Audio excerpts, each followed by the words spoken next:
Okey guys, Assalamualaikum. Hari ni saya nak bagi satu tip geng. Bagi tanaman kita tu sentiasa segar. Sebelum dia merebakkan penyakit dia tu, jadi kita kena selamatkan lalu yang lain-lain dah. Okey, gini geng. Okey. So awak nampak ni. Semua ni hijau ni. Semua ni hijau. Tapi tuk siapa sini? Ya galah kuning buruk ni. Saya tak asyik tu gitu. Jadi kita kerak dia. Kita kerak dia. Uduk abah. Pai ayu mana? Selesai lalu masalah. Ambil tahu dia. Selesai masalah. So, hak tu kita nampak lagi hak lain yang kuning tu kerak-kerak. Sebelum dia merebak, ni. Sebelah ni kan. Ni, dia akan merebak ni. Ni, dia akan merebak ni. Dia akan merebak giat tu, giat ni, giat tu, giat ni. Jadi kita hindari daripada dia merebak tu. Barulah hak lain tu selamat. Anak kuning ni kerap lalu. Gitu. Daripada dia merebak dia ke lain, bak kita kerak tak? Tak payah saya kau ni. Jangan.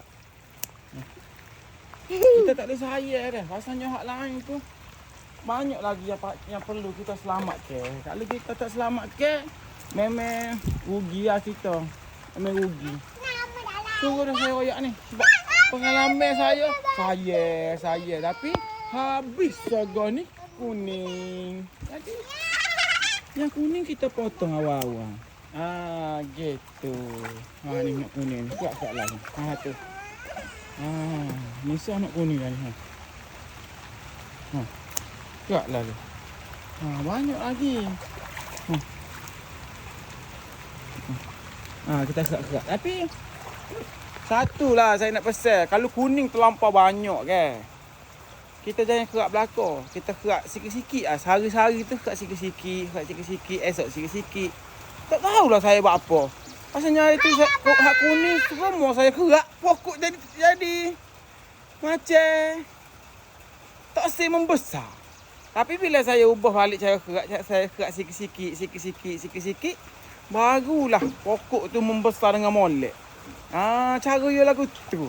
Ni yang saya royak ni atas dasar pengalaman lah. Selebihnya saya tak tahulah, kadang-kadang lain orang lain cara kan. Tak ada lah. Ngomel dah. Tak ada masalah kuning. Selesai. Ni lagi. Bisa lah. Kenapa, abah? Beres. Abah kenapa? Komen. Tu suluh dia. Ni suluh ni. Ni suluh orang panggil ni. Beres.